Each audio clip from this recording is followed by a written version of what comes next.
आज की जो मेरी वीडियो है वो रिलेटेड टू पीपीएससी केमिस्ट्री है कि आप कैसे केमिस्ट्री का टेस्ट क्लियर करेंगे। पिछली दफ़ा जब सेशन था उसने मैंने प्रिपेयर किया था, मेरे अच्छे नंबर आए, स्कोर किए थे मैंने टेस्ट में, और इसलिए मैंने सोचा कि मैं भी आपको भी ये बता दूं कि टेस्ट के लिए कैसे तैयारी करनी है। तो ये जो भी क्राइटेरिया मैंने आपको एक पेज के ऊपर वो लिखवा रही हूँ। फर्स्ट स्टेप आप ये याद रखिएगा कि पीपीएससी केमिस्ट्री में टोटल मार्क्स जो होते हैं वो 200 होते हैं, ठीक है। फर्स्ट और मोस्ट इसेंशियल रिक्वायरमेंट जो होती है वो टेस्ट होती है। आपके टेस्ट के कुल नंबर होते हैं 100, ठीक है, लेकिन ये जो 200 मार्क्स है ना, उसमें जो आपने 100 में से नंबर लिए होते हैं उसका हाफ वेटेज कंसिडर होगा। ये बात समझ आई है? आप ये जहन में रखिएगा कि आपकी रिक्वायरमेंट है, आपका जो टेस्ट होगा वो 100 नंबर का होगा, ठीक है, लेकिन आपने जितने भी 100 में से नंबर लिए होंगे उसका हाफ जो होंगे, हाफ नंबर इस 200 में कंसिडर होंगे। लेट्स सपोज मेरे जो थे वो थे 78 नंबर आए थे, तो उसके 78 का हाफ क्या होता है? 38। 78 का हाफ 39 था। या अगर किसी के लेट्स सपोज 76 आए तो उसके 38 नंबर कंसिडर होंगे इन 200 मार्क्स में, ठीक है। आप अगले स्टेप में जा ही नहीं सकते हैं जब तक आप फर्स्ट स्टेप क्लियर ना करें।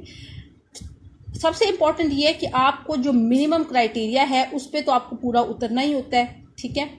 मिनिमम जो पासिंग मार्क्स है वो आई थिंक 40 है या 50 है, ये मैं नहीं करती, बट आपको मिनिमम जो उसके पासिंग मार्क्स क्राइटेरिया 40% मार्क्स तो आपको लेने ही है।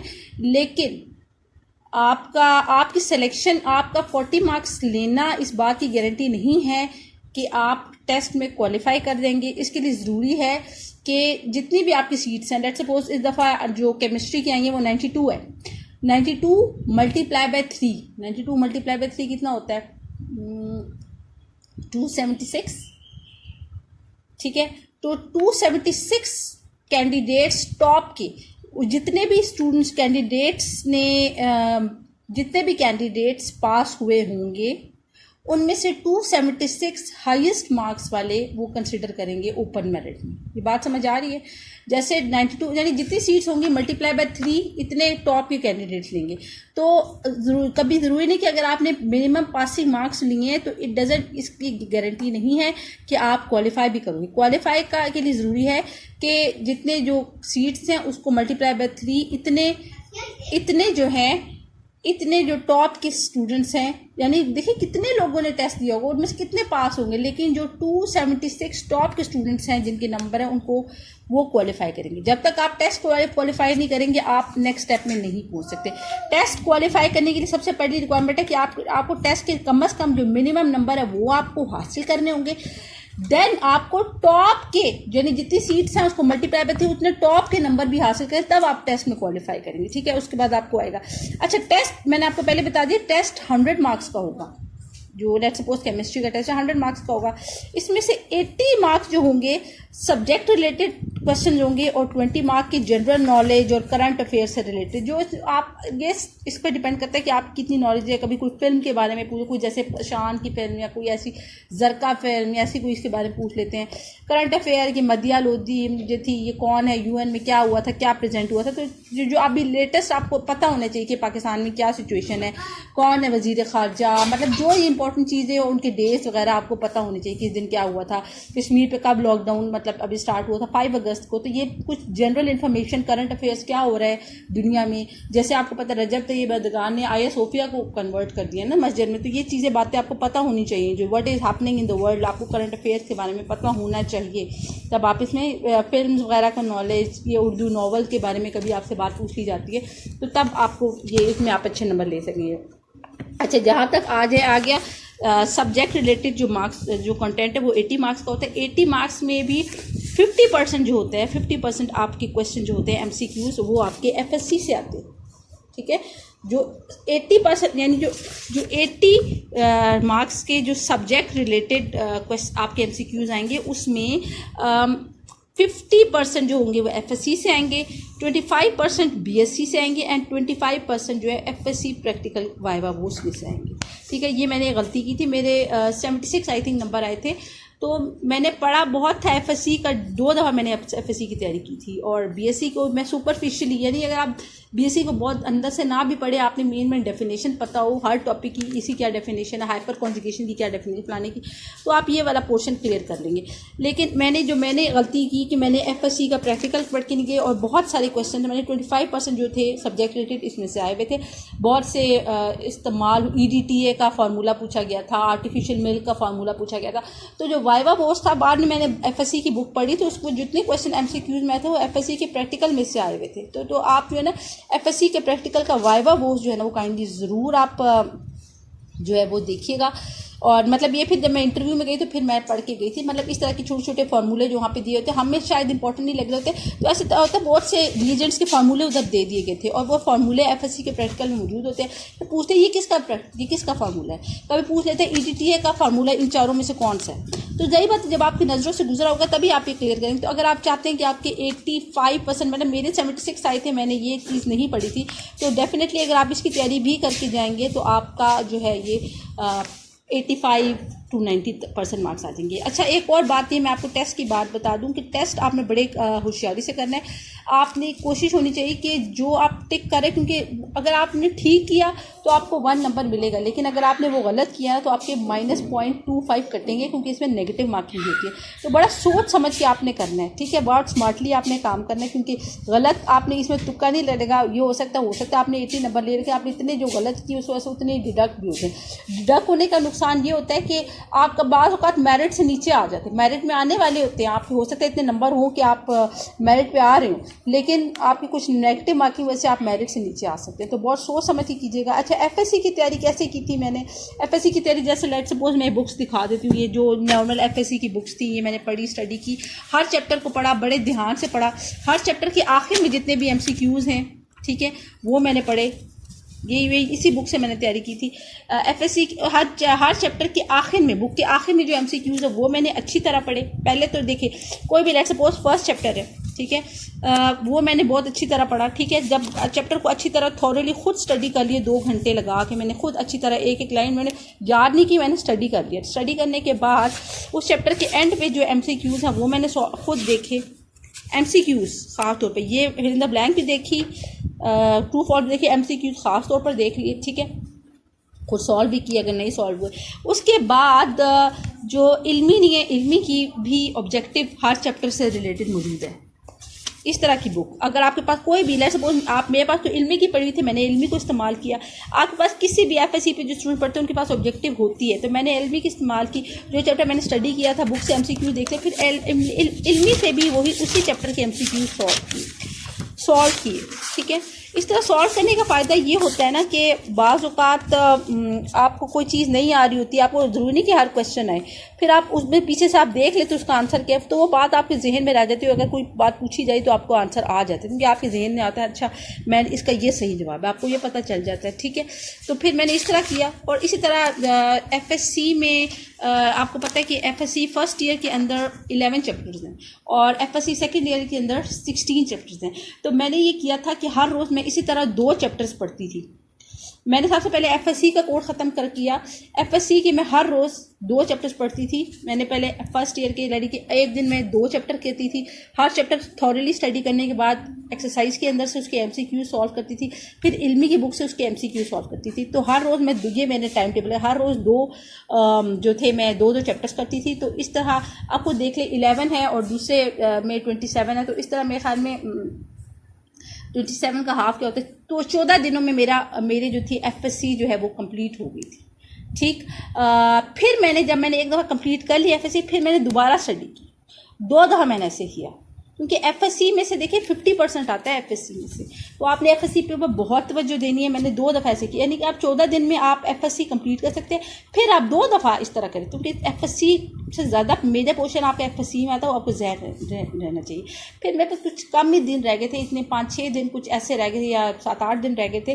तो मैंने ये किया कि मैंने जो ऑर्गेनिक केमिस्ट्री है, इनऑर्गेनिक केमिस्ट्री है, लाइक ये फिजिकल केमिस्ट्री है और ये जो इनऑर्गेनिक केमिस्ट्री है, ये वही बुक्स थी, मैंने उसका मेरे पास इतना टाइम नहीं था कि मैं इसको स्टडी करती। मैंने बस ये टॉपिक देखे, इधर से देखा व्हाट इज़ रेडॉक्स पोटेंशियल, इसकी डेफिनेशन देख ली। सिंगल इलेक्ट्रोड पोटेंशियल मैंने पूरा टॉपिक नहीं पढ़ा, मैंने इसकी यहाँ से डेफिनेशन देख ली। तो जो बीएससी है वो आपने सुपरफिशियली पढ़नी है, पूरा चैप्टर ना पढ़ें आपने, क्योंकि एफएससी आपने 2 दफ़ा कर ली बहुत ज़्यादा है। इसके बाद आपने हर टॉपिक आप खोलें, उसकी जो मेन डेफिनेशन है क्या ये टॉपिक, ठीक है, वो आप करके हमने EMF series, what is EMF series, आपको उसकी डेफिनेशन आनी चाहिए, आपको स्टैंडर्ड इलेक्ट्रोड पोटेंशियल की डेफिनेशन आनी चाहिए। तो जो बीएससी है उसकी सारी बुक्स मैंने ऊपर से गुजारी, यानी एक एक चैप्टर का एक एक पेज मैंने ज़रूर देखा था, ठीक है, लेकिन मैंने जो है ये बहुत ज़्यादा इसको स्टडी नहीं की जैसे मैंने एफएससी की स्टडी की थी।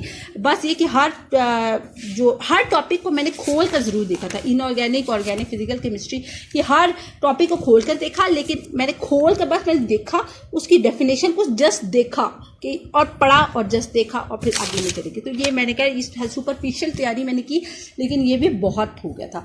और इसके बाद में मतलब मेरे पास इतना ही टाइम रह गया था, तो जो एक मैं समझी थी अपनी तरफ से, मैं बहुत अच्छी तैयारी करके गई थी, लेकिन जो मुझसे एक और जो पेपर करते हुए मुझे एहसास हुआ कि मैंने क्या चीज़ मिस की, वो ये मिस की थी कि मैंने एफएससी की प्रैक्टिकल्स की तैयारी नहीं की। देखिए ये जो एफएससी की प्रैक्टिकल्स है, इसका जो वाइवा वोट होता है ये बहुत इंपॉर्टेंट होता है। तो लेट्स सपोज इसका मैं दिखा रही हूँ, इसमें से हर देखिए जैसे मैं इधर है कंबस्चन फलाना, इसकी ये क्वेश्चंस आपने स्टडी करने, ये व्हाट इज़ दिस, ये आपने स्टडी करना, ये बहुत ज़्यादा ज़रूरी होता है। इसमें से बहुत छोटे छोटे क्वेश्चन होते हैं जो कि टेस्ट के अंदर भी आ जाते हैं। लेट्स सपोज ये इसके, तो वाइवा वो आपने बहुत अच्छी तरह, ये मेरी गलती हो अगर मैं ये ना करती हूँ कि जिस लेवल की मैं तैयारी करके गई हुई थी ना, मेरे डेफिनेटली 88 90 आ जाने थे। तो मैंने कहाँ मार खाई, मैंने खाई इधर की, मैंने ये चीज़ें और बहुत से फार्मूलाज भी दिए गए होते। मैं किसी और का लेट्स सपोज ये दिखाती हूँ, इधर बहुत सी बातें बताई होती है, फेरस का क्या है, फलाना क्या है, तो ये जो छोटी छोटी बातें, कलर इसका क्या सोल्यूशन है, इस कलर का क्या सोल्यूशन है, बहुत सी बातें हैं, बहुत से फार्मूले दिए होते हैं। तो ये जो एफएससी में इस फार्मूले दिए थे बहुत आपने अच्छी तरह याद करना है, क्योंकि ये वाइवा बहुत से क्वेश्चन ज़रूर देखने हैं, बहुत से रिएजेंट्स के फार्मूले दिए होते हैं, वो आपने ज़रूर देखने हैं क्योंकि वो आते हैं, ठीक है। तो ये क्वेश्चंस आपने देखने हैं, तो आपको 25% जो है तैयारी हो जाएगी। और हाँ जी एक और बात, यही तैयारी आपने करनी है फॉर आगे मैं चर्चा, ये बात आप जहन में रख लेते, इस तरह आपने तैयारी करनी है। और मेरी बहुत अच्छे पेपर हुआ था मेरा, सिर्फ ये मेरी थोड़ी सी 1-2 नेगेटिव मार्किंग थी, 78 नंबर थे और 2 जो थे मेरे नेगेटिव मार्किंग हुई थी, जिसकी वजह से मेरे 76 नंबर आ गए थे, ठीक है। तो बहरहाल अगर जो इसका इस चीज़ का अफसोस था कि मैं काश ये प्रैक्टिकल का करके चली जाती, तो 12-13 नंबर तो मेरे और ऐड हो जाते, यानी 88 to 90 नंबर मेरे आ जाने थे, ठीक है। अगर मैं ये, तो आप ज़रूर ये कीजिए ताकि जो गलतियाँ मैंने की, ये बहुत बड़ी बात होती है। अगर मैंने आपका ना इसकी हाफ वेटेज कंसीडर होगा, अगर आपने 100 में से 90 नंबर लिए हैं तो आपके इस 200 वाले नंबरों में आप 45 नंबर कंसीडर करेंगे और ये कम नंबर नहीं, ठीक है। जब आप ये स्टेज क्लियर करेंगे फिर आपको कॉल की जाएगी, यानी कि अगर आपका नाम उस टॉप उसमें आ रहा है, टॉप लेट्स सपोज हमारी 92 सीट्स हैं और 276 सीट्स में आ रहे हैं, तो आपको मैसेज भी आएगा कि आपने क्लियर कर दिया है, और फिर बताएगा आपको जल्द अज जल्द, ज़्यादा से ज़्यादा 2 महीने बाद आपको कॉल किया जाता है। लेकिन मैं ये कह रही हूँ, जैसे अगर आपको यकीन हो, आप टेस्ट देकर आए और आपको यकीन हो कि मैंने अच्छा टेस्ट किया है, 80 to 90% मेरा पेपर ठीक है, तो आप उसी दिन से आप तैयारी शुरू करें, आप फिर मैसेज आने का वेट ना करें, ठीक है। और आपको अगर पता हो कि मेरा ज़्यादातर आपको पता चल जाए ना, बहुत सारा आपको, वैसे मुझे पता चल गया था मेरा पेपर अच्छा, तो मैंने नेक्स्ट डे से तैयारी शुरू कर दी थी, मुझे पता था कि मैं इंटरव्यू के लिए जाऊँगी। तो आप टाइम वेस्ट किए बगैर आप इंटरव्यू की तैयारी शुरू कर दीजिएगा। अच्छा ये फर्स्ट स्टेप है टेस्ट, इसके बाद आपको इंटरव्यू के लिए देंगे। अच्छा ये बात बता दूँ, इंटरव्यू के 100 मार्क्स होते हैं और इंटरव्यू जो होता है ये, इसको भी पास करना ज़रूरी है, ठीक है। जब तक पास नहीं होंगे तब तक आपके 200 मार्क्स में आपके मार्क्स कंसिडर नहीं होंगे, ठीक है। और इंटरव्यू में भी आपने तैयारी वही करके जानी है जो आपने टेस्ट के लिए की है, यानी सब्जेक्ट रिलेटेड। तो आपको बातें उसमें भी आप समझिए यही क्राइटेरिया, 80% आपको सब्जेक्ट रिलेटेड पूछे जाएंगे, कुछ 20% मार्क्स आपको करंट अफेयर जनरल नॉलेज पूछी जाएगी, इसी तरह जैसे, ठीक है। तो आपको ये कोर्स के लिए वही एफएससी पढ़ के MCQs करके BSc का कभी इक्वेशन कर दिए, बताइए इक्वेशन है पॉसिबल है या नहीं, बताइए इसके ये एक क्वेश्चन लिख दी, इसको कंप्लीट करें, आप क्या बनेगा, फलाना क्या बनेगा। तो बहुत सी चीज़ होती हैं पूछी जाती है बॉन्ड में, ये बॉन्ड पोलर है फलाना नहीं है, क्या वजह है इसकी वजह से, मतलब बहुत सी चीज़ें इस तरह की जो कभी ऑर्गेनिक केमिस्ट्री को इक्वेशन करके उसकी वजह पूछी जाती है, ठीक है। तो इसके अलावा मुझसे आपको जनरल नॉलेज भी होना चाहिए, उसके नंबर होते हैं। जैसे मुझसे पूछ लिया कि भाई खाना काबा की साइड पे, तो उस वक्त मुझे थोड़ा सा एक चीज़ होती है कि आपको अपने ऊपर भी कॉन्फिडेंस होना चाहिए, तो मुझे उन्होंने थोड़ा सा कंफ्यूज भी करने की कोशिश की कि नहीं फलाना आपको ये नहीं पता किधर है। तो फिर मुझे थोड़ा पाकिस्तान का नक्शा मालूम था कि भाई पाकिस्तान के मगरब में जो है ना ये ईरान है, उसके आगे सारी ये बात मुझे पता सारे वहाँ पे उस पर उधर है। तो मैंने मगरिब कहा नहीं आपने क्या चीज़ कर दी बहुत है, लेकिन मैं जब वो कहते अब फिर आपको टाइम दे रहे हैं, आप फिर बताएं, लेकिन फिर मुझे वही नैब, लेकिन वो असल में पूछना इस चाहते कि जिस साइड पे सूरज गरूब होता है ना उस साइड पे होता है खाना काबा, लेकिन मैं भी अपनी साइड बताई थी कि पाकिस्तान के मगरिब से थे, मैं बात मेरी भी ठीक थी। बहरहाल फिर उन्होंने उस कॉन्फिडेंस के भी शायद नंबर दिए होंगे। तो आई गॉट इंटरव्यू में मेरे जो थे 100 में से 70 थे, लेकिन मैं कह रही हूँ और बेहतर हो सकते हैं, जितनी आप तैयारी अच्छी करेंगी आपकी और ज़्यादा अच्छे, क्योंकि 100 मार्क्स भी हो जाते हैं। ये जो इंटरव्यू होता है गेम चेंजर होता है, आपके 100 मार्क्स भी आ सकते हैं उसमें। वो ये भी देखते हैं ना, आपको कहते हैं जैसे मुझे कहा कि भाई आपको 40,000 मिलेगी, आपको क्या ज़रूरत है, आप किसी प्राइवेट इंस्टीट्यूशन में, तो वो ये देख रहे होते हैं कि लोग आप तैयार भी हैं कि किसी दूर अफ्तादा इलाके में जाके आप जॉब करने के लिए रेडी भी हैं कि नहीं। तो कॉन्फिडेंस भी देखते हैं, ये भी देखते हैं कि अपनी बात पे कितना कायम रहते हैं, कितना आप डिसीजन पे कायम रखते हैं। तो ये चीज़ आपकी ओवरऑल कॉन्फिडेंस, ओवरऑल पर्सनालिटी, आप बेशक आप कायम रहिए, लेकिन गलत बात पे भी कायम ना रहिएगा। ये भी एक मैं बता दूं, आपने थोड़ी सी इतनी हो कि अपनी गलती एक्सेप्ट भी करें, लेकिन गलत बात पे कायम भी ना रहिएगा, ठीक है। तो थोड़ा सा बहुत कॉन्फिडेंट हो, लेकिन ओवर कॉन्फिडेंट होकर आपने नहीं जीना। तो इसको भी पास करना है, 50 मार्क्स जो है ना कम से कम मिनिमम ज़रूरी है इंटरव्यू को क्लियर करने के लिए, ठीक है। फिर अगर आपने इंटरव्यू क्लियर कर दिया, मैंने ये कहा इंटरव्यू को क्लियर करना इस बात की गारंटी नहीं है कि आप क्वालिफाई कर गए हैं PPSC के लेक्चर के लिए। फिर क्या होगा, जब आपने इंटरव्यू को क्लियर करने का मतलब ये कि आपने मिनिमम 50%, वो तो आपको पता है स्काई इज द लिमिट होता है, लेकिन इंटरव्यू को क्लियर करना भी इस बात की गारंटी नहीं होता कि आपका आगे होगा कि नहीं। बहरहाल इंटरव्यू अगर आप फेल हैं तो आप फिर आगे भी नहीं जा सकते, ठीक है। फिर आपके आखिर में जो फाइनल स्टेज होती है कि आपके जो नंबर आए इधर क्या कहते हैं टेस्ट में, ठीक है, इसके बाद आपके जो नंबर आए इधर इंटरव्यू में, ठीक है, उसके बाद आपकी एकेडमिक क्वालिफिकेशन के नंबर। एकेडमिक क्वालिफिकेशन है कि आपके मैट्रिक के मार्क्स का वेटेज 10 होता है, FSC का 10, BSc का 10, MSc का 10, MPhil का 5 और PhD का 5। तो इसमें से आप 50 में से नंबर इसके डाले जाते हैं, ठीक है। तो फिर आपके ये सारे मार्क्स सम अप किए जाएंगे। टेस्ट के हाफ मार्क्स, 100 जो मार्क्स है इंटरव्यू के पुल, और जो है 50 मार्क फॉर एकेडमिक क्वालिफिकेशन, इस सबको ऐड ऑन किया जाता है। अच्छा, ऐड ऑन करके सारे जितने भी कैंडिडेट्स इंटरव्यू के मिले उन सब के मार्क्स ऐड कर किए जाएंगे, और जितने कैंडिडेट्स हैं, लेट्स सपोज इस दफ़ा 92 सीट्स हैं, उसमें से जो टॉप के 92 होंगे उनको बुला लिया जाएगा और उनको सेलेक्ट किया जाएगा, उनको मैसेज आ जाएगा कि आप सेलेक्ट हो गए हैं लेक्चर के लिए, और फिर आपको कॉल किया जाएगा सेंटर सिलेक्शन के लिए। Thank you so much.